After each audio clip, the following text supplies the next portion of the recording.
Escutem isso. Logo no começo o discurso começa assim. As ruas são sarjetas dilatadas cheias de sangue. E quando os bueiros transbordarem, os vermes vão se afogar. A imundície de tanta matança vai espumar até a cintura e políticos olharão para cima gritando: salvem-nos! E eu sussurrarei: não. Agora o mundo todo está no limite, contemplando o inferno maldito. Todos os liberais, intelectuais, bajuladores, de repente, ninguém mais consegue pensar em nada para dizer. Embaixo de mim, esta cidade horrível grita com um abatedouro. E a noite exala fornicação e consciência pesada. Um discurso do Trump? Uma declaração de algum certo capitão por aí? Não. O início de Watchmen, um quadrinho escrito em 1984 por Alan Moore e transformado em filme agora recentemente. Essa fala embaçada e problemática pertence a Rorschach, um dos personagens mais populares e aclamados da obra. E aí? Suave? Tranquilo? Chegou a hora da gente falar um pouco desses personagens conhecidos como anti-heróis. Mas antes de colocar o anti nos heróis, que tal a gente dar uma entendida no que são esses seres tão únicos? Os heróis. Antes da gente começar o vídeo, é aquela coisa de sempre. Like, sininho, inscrição e no final a gente conversa nos comentários, combinado? Então bora pro vídeo. Primeiro uma definição simples. Os heróis são personagens admiráveis e morais. Pronto, acabou o vídeo, pode fechar. Mentira. A função deles é trazer um discurso de moralidade. E como já disse um bom e velho amigo careca, Michel Foucault, discursos são uma coisa complexa e perigosa. Vamos entender isso melhor. Foucault definiu o discurso como uma estrutura. Tá, isso não diz nada, né?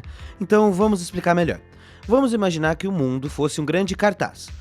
E nesse cartaz há escrito um monte de conjunto de regrinhas do que se pode ou não se pode pensar, do que se pode e não se pode fazer, do que é ou não é verdade e assim por diante. Esse cartaz é o que Foucault chamaria de discurso. Agora, vamos imaginar que existem vários cartazes assim, e que as pessoas seguem a risco o que está escrito neles. Contestá-los, portanto, é estar fora do discurso, significa estar errado. Pessoas, no entanto, seguem cartazes diferentes e brigam por conta disso. Existem cartazes muito antigos, desatualizados e outros surgindo e sumindo a todo momento. Nossa vida é um grande caos, não é? Agora, vamos fazer o seguinte. Vamos imaginar que esses cartazes estão só subentendidos pelas pessoas, que eles não existem no mundo físico e que as pessoas não sabem que os cartazes existem. Assim, podemos ter uma ideia melhor do que é discurso para Michel Foucault. Além disso, entendemos que esses discursos são carregados de podes e não podes.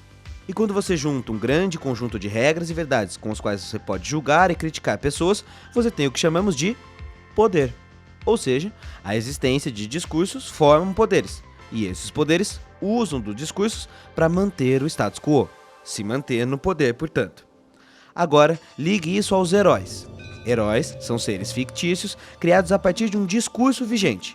Ou seja, eles estão lá no universo fictício deles, mas defendendo ideias que são consideradas positivas no nosso universo real.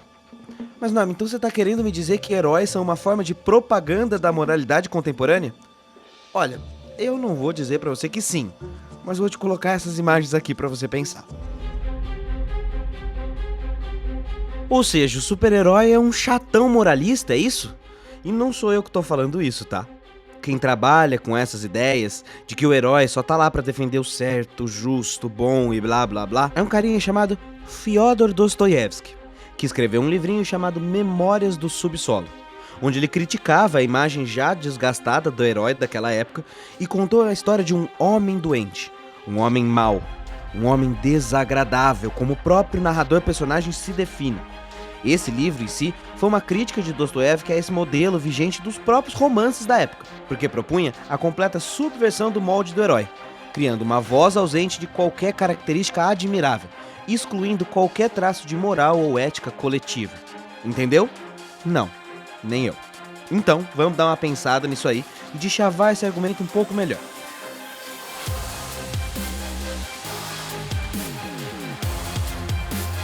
Vamos pensar então num personagem que todo mundo conhece, o Homer. Ele é um dos personagens mais queridos do mundo, e não à toa sua série já está na 33ª temporada.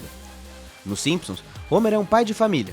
Então, eu fui para os cantos mais sombrios da internet e achei a lista do que é um bom pai de família segundo os sites Heterostop.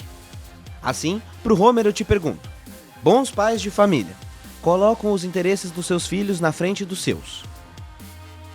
Protegem os seus filhos? Passam tempo com os seus filhos? Dão carinho e atenção? Brincam com eles? Enfim, a lista continua, mas deu pra entender o ponto aqui, não é? O Homer não é exatamente um exemplo de um bom pai. Ou seja, ele não é um personagem que incorpora o discurso do que é ser um bom pai de família americano. Homer é um conjunto de falhas que quebra o discurso vigente e dá vazão a uma voz de egoísmo. Ele é um anti-herói, nega o status quo e fala o que muitos gostariam de falar, mesmo que seja uma grande merda. Mas não, então você tá dizendo que a violência na mídia influencia as pessoas? Você é da turma que diz que videogame faz crianças violentas? Não. Calma, eu não tô virando uma vovozinha da igreja. Você é evangélica? Sou. De qual igreja? Católica. Não, agora sério. Anti-heróis só são personagens divertidos. São feitos pra serem sátiras, caricaturas, críticas, não modelos morais. Lugares pra se alcançar. Então agora, vamos trocar uma ideia sobre interpretação de texto e construção de vínculos afetivos. E o que isso tem a ver com tudo que eu tava falando? Pera aí que eu já te explico e amarro toda essa conversa. Então primeiro, interpretação de texto. É a nossa habilidade de ler e entender o que faz uma mídia. Ok. Durante a faculdade de História, tive um professor fantástico que conversou com a gente sobre um conceito chamado a morte do autor. Nome macabro, eu sei, mas respira fundo que a gente vai entrar nesse tema agora. Em 1967, Roland Barthes lançou o ensaio homônimo, onde defendia que o senso comum interpretava as obras a partir do que o autor queria dizer. Ele, no entanto, defendia que pouco importava procurar entender o produto artístico pelos olhos do cara que produziu a obra. O importante para ele seria exclusivamente a livre interpretação de quem vê a obra. Doideira, né? A partir desse preceito, podemos nos libertar e fazer todo tipo de análise de uma obra, o que é bastante comum em vídeos de ensaio. Mistura Rei Leão com Faustão, Lilo e Stitch com modernidade líquida, enfim, basta encontrar paralelos e voilá. Mas esse tipo de análise pode ter uma armadilha, e eu tô aqui para ser o chato e te propor um raciocínio diferente. E se usar demais a livre interpretação estiver causando todos os problemas até aqui? Por exemplo, todo mundo lembra do filme Tropa de Elite, aquele que o Capitão Nascimento faz uma operação completamente militarizada para lidar com os problemas de um civil. Isso, o primeiro filme. Então, a mensagem que o diretor queria passar era que a raiz do problema da violência no Rio de Janeiro não era só a favela, mas sim um sistema falido que financia o crime e mantém a miséria na periferia. Porém, partindo da liberdade criativa de interpretação, o que aconteceu foi o contrário. A caricatura do policial violento, torturador, que abusa de seus poderes para atingir seus objetivos, foi tomada como ideal de cidadão de bem. Saiu funk do capitão, bonequinho do capitão, camiseta do capitão, piada, meme, o ideal moral policialesco tomou a nação brasileira. Até hoje, se você entrar no Mercado Livre, tem fantasia de Capitão Nascimento sendo vendido para criança. A deturpação foi tanta que o diretor José Padilha precisou fazer um filme 2 só para poder explicar e dizer que ninguém entendeu foi merda nenhuma. O filme 2 precisou quase pegar na mãozinha do espectador. Capitão Nascimento divorciado, desapontando o filho em uma casa horrível, com todos seus ideais quebrados, quando se contrasta com o fato de que o problema não era o bandido, mas sim o sistema, a própria polícia. No final do filme, sendo spoiler, ele é demitido e tentar lutar contra a corrupção deixa ele sem emprego, com uma tentativa de assassinato nas costas e frustrado por ter falhado. Beleza, entendemos a morte do autor e como, se levada a extremos, ela pode ser um tiro pela culatra. Mas como isso aí se liga aos anti-heróis?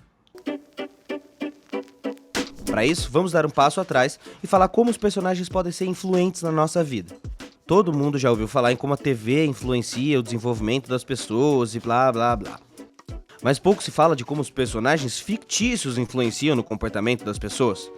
Em 2021, uma moça chamada Marina Rain publicou 2 artigos bem interessantes sobre esse assunto. Neles, ela fala como adultos envolvidos em uma narrativa formam vínculos afetivos com personagens e esses vínculos, assim como os nossos vínculos afetivos interpessoais do dia a dia, acabam causando impactos na nossa vida real. Quando isso acontece, é o que chamamos de relacionamento parasocial, uma relação unilateral que é criada entre o locutário e o personagem da obra. Explicando melhor, Sabe quando às vezes assistimos tanto um canal do YouTube ou ouvimos um podcast que até nos sentimos próximos da pessoa que tá falando? Escândalo na Igreja Católica! Essa é a relação parasocial. Acabamos nos envolvendo tanto com o personagem de uma obra que formamos um vínculo com ela, sendo a personagem real, como um youtuber, ou real como... Agora, vamos juntar a relação parasocial, morte do autor e anti-heróis. Você lembra do personagem House? The man's in a coma. He didn't mind. I asked. You're getting crumbs all over him. Um médico bonzão, rude, inteligente, um dos personagens mais populares da época. A série mostra o doutor várias vezes como um personagem babaca, sempre magoando todos ao redor dele, vivendo uma vida infeliz e com dor. Ou seja, 100% anti-herói, certo? Yes! Porém, ele foi adorado pelo público. Foi taxado como alguém que pensava, era inteligente, capaz. E de repente, lembra da morte do autor? Esse cara, que não era pra ser exemplo pra ninguém, virou um modelo de pessoa pra todo mundo. Um chefe grosseiro e abusivo que não aceitava estar errado, foi tomado como modelo de ideal moral. Ok, as pessoas começaram a admirar um personagem babaca. E qual o problema disso? Bom, o problema é quando as pessoas passam a querer reproduzir os comportamentos de alguém como House por aí. Não acredita? Então vamos ver um outro programa que estava fazendo muito sucesso no mesmo ano que o House era uma série premiada. Em 2004, um outro show também começou a subir de popularidade nos Estados Unidos. Adivinha qual era? O Aprendiz, o programa de TV de Donald Trump. Um chefe grosseiro e abusivo que não aceitava estar errado, que transformou o magnata num ideal moral e o ajudou a escalar a níveis de presidente dos Estados Unidos. Então, chegamos onde queríamos chegar, pecinhas e pecinhas. Esses personagens anti-heróicos, mal interpretados e transformados em vínculos afetivos pelas pessoas, podem causar um problema sério. Vale inclusive o parênteses aqui. A versão brasileira do programa também produziu a mesma coisa. Um Roberto Justo sábio, inteligente, perspicaz, até dizer isso. Quem entende um pouco de estatística, que parece que não é teu caso, vai perceber que é irrisório. E dos que morrem, mesmo dos velhinhos, só 10 a 15% deles morrem. Para a maioria da população mundial, se pegarmos o vírus, que seria bom, ele já criaria anticorpos e acabaria de uma vez. Mas esse isolamento vai custar muito mais caro. Você está preocupado com os pobres? Você vai ver a vida devastada da humanidade na hora do colapso econômico, da recessão mundial, dos pobres não terem o que comer, das empresas fecharem, dos desemprego em massa. Não dá para comparar com um vírusinho que é uma gripezinha leve para 90% das pessoas.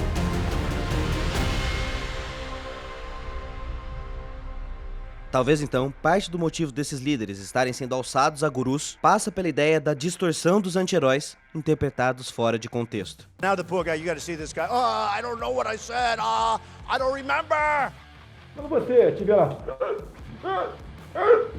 falta de ar. E só pra fechar o vídeo, já que falamos de Capitão Nascimento, um capitão armamentista que acredita que a utilização da violência é a resposta para lidar com o crime, eu devo lembrá-los que essa era a série que Zelensky, o atual líder político ucraniano, fazia antes de ser eleito. Estamos todos presos na mesma narrativa e repetindo a mesma história até o infinito. E é aí que eu quero chegar. E para deixar isso bem claro para você, deixa eu dar um passo atrás e te mostrar uma coisa.